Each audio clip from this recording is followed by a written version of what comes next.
yesterday that Paris and Andrew sometimes have a propensity to get pushed into the pocket. Is it a specific type of player? Is it a technique thing? What is it that you see that makes that happen? Well, it was specifically with Bosa. You know, what I was referencing is we spent all week long talking about Bosa. Our issue ended up being the D tackles and our guards. I think our offensive tackles can still play better, but they didn't get necessarily beat. They got pushed into Christian's face. That's kind of Bosa's deal. He overpowers people. He does beat people on the edge, but he overpowers people. And Paris, that's probably the next step for him in his development. He fluctuates. I looked at Audrey because we kind of go back and forth on this. He fluctuates just under 300, right around there. So he has a tendency, as long as he has a tendency to get bull rush sometimes, and that's kind of Bosa's specialty. So I was kind of referencing the fact that we had kind of planned all week to have a plan for Bosa, and really it ended up being the two inside guys that gave us the problems. Speaking of those the weight gains and those kinds of things, how do you think some of these guys are holding up physically? Because you guys get that bye week later on this year. This is kind of the grind right now. I mean, how are they holding up? I think pretty good. I think the strength staff does a really good job. We lift during the season, so I think that's helpful for us. I think we have an experienced training staff. We modify. I don't know if I mentioned to you guys or it was one of my things. I go to a quarterback club or whatever it is. But typically last week we started cutting practice back. Did I mention that to you guys before? So last week we cut basically, I think it was 12 minutes out of practice. So basically instead of 5-minute periods, we pick out a certain amount of periods and make them 4-minute periods. So it doesn't seem like a lot, but that helps as well. I've been places early in my career where it was the end of the season, bowl season, and the practice shell had not changed. It was the same as it was week one, and I think over time you got to start cutting those things back and modifying, especially with our situation still, our depth and being young. So that helps as well, I think. You did that last year. How does what you're doing compare? Is it the same as what you did when you scaled back last year, or is it maybe a little bit less because you have more practice depth?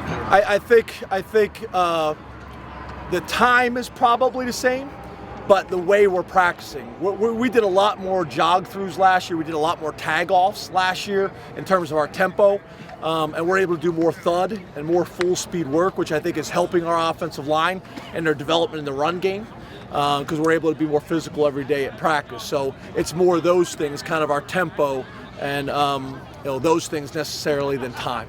I know you said you'd like the punters to have a SOP, standard operating procedure. It might be a little late in the season to start introducing new routines and things like that, but are they working on anything specific this week and special teams as a whole as well? Yeah, I think they have a routine. Joey's the guy that I'm really trying to get to be more disciplined with those things. Those guys have a routine. I still think they can be more structured. You watch the very best punters. They'll go out and walk around a field and drop the ball, go through their 3 steps and a drop maybe 500 times at practice. I would even argue you got to be a little bit of a different guy to be able to do that for year after year after year. So it's those things. I mean, when you shank the ball out of bounds, it's typically your drop was slightly off. The nose was up, the nose was down, or whatever it may be. So it's those types of things. So those two guys are pretty good with that, but they can be a lot better. The other thing is, like I think I mentioned to you guys before, in college you don't necessarily have kicking coaches.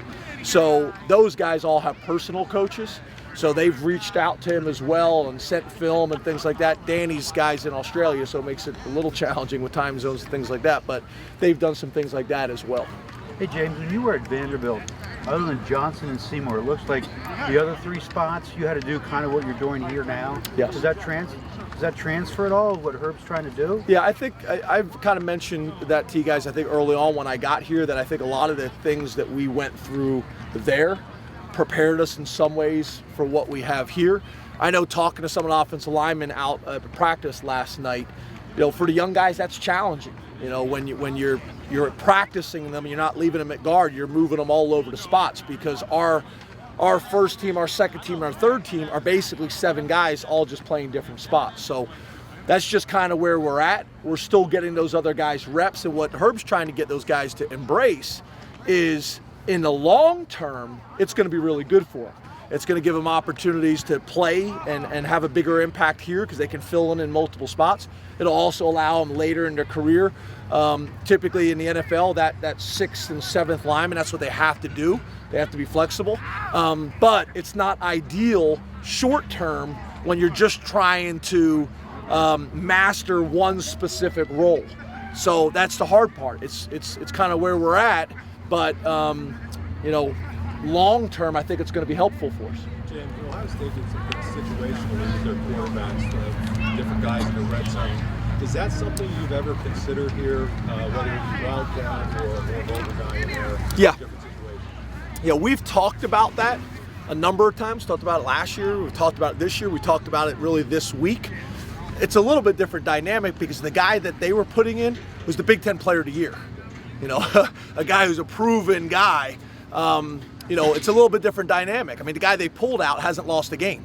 It's kind of an interesting dynamic. But the point you're making is a good one. Yeah, we've had a lot of discussions of doing some things like that to keep people on their toes, to give them some extra things to work with. One of the things I think is helpful too is when you can bring a guy in like that has shown he's been able to pass and beat you and run and beat you. And then that becomes really difficult. I know talking to our defensive coordinator and our defensive coaches and sitting in that room to challenge. I think it's one of the things you look at Maryland right now. They are going to run the quarterback. That's going to be their game plan in our opinion, because now they've moved their fullback, that was their former quarterback, who's a hard-nosed kid from Gilman.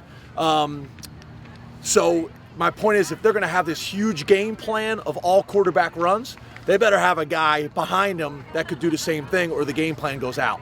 So that's what we're anticipating, and that's what we're going to be ready for. You went from having not a lot of options at running back to having a lot of options again. Do you just stack them up on the depth chart like you would normally, or do you have some flexibility to try and find roles for these guys that have gotten some playing time now? Yeah, I think there's some flexibility, and there may be specific plays that you have tags on the game plan. Say we have 11 personnel, it may be Nick Scott 11 personnel. So when John calls the play, he'll say Nick Scott 11. He runs on the field for a specific play that we think he's best suited to run. But for the most part, there won't be a whole lot of that. It'll be the guy that we think is hot and gives us the best chance to win, and then we'll sub them when we need to. Coach, we saw a lot of the Wildcat last year, not really so much this year. Is that inexperienced running back, or just kind of a shift in offense? Are you proposing the Wildcat? Are you I know big? the fans loved it. The fans and the media. You guys are huge fans of the Wildcat. So if you're recommending, I'll talk to John about it tonight. I think it's a combination of things. I do think it's some of the inexperienced running backs being back there, the cadence, the signal, the snaps. It's just another thing. As you guys know, I'm a big believer in it in small doses, just to keep people honest and allow you to level the playing field in terms of add an extra hat from a blocking perspective. So we'll see. As Saquon and those other guys get more comfortable, it could show up. But as of right now, obviously we haven't shown it. Coach, you've go ahead. What I might do is I might save it for the next home game, because I know the fans will erupt. The whole stadium will stand up. Yes, Wildcat. Obviously, every game's important, every win. But do you feel any added significance with this game, given the fact that this is such a big recruiting footprint for you guys, and given the home launch? What do you think my answer is going to be? I don't know. That's why I asked. Yeah. No. Every week for us is the Super Bowl. Every week for our fans is the Super Bowl. So we don't approach it that way.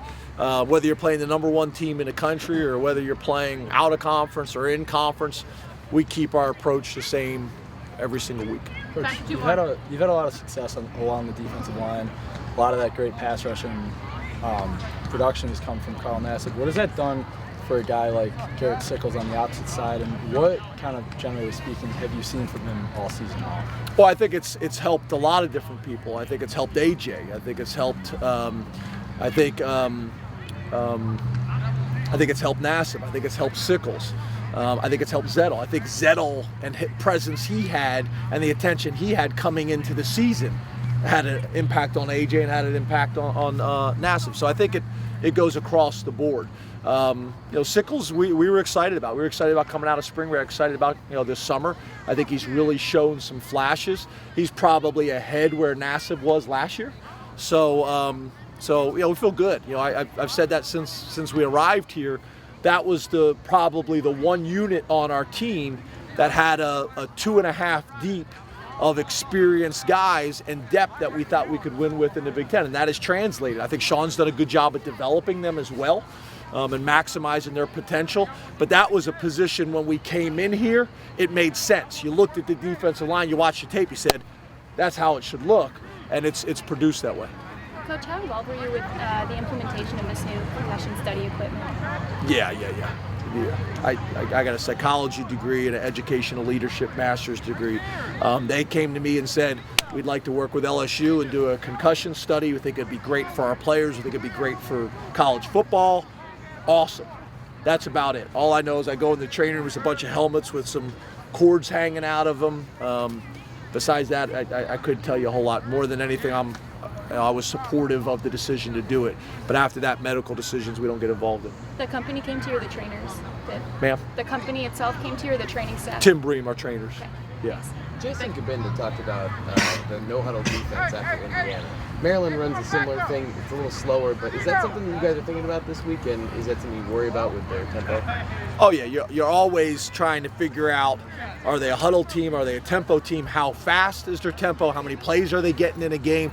All those things, because once again, you're trying to practice in a similar fashion. That's going to allow your guys to be comfortable on game day because they've experienced it all week long. So, yeah, you have to know what type of tempo and what they do.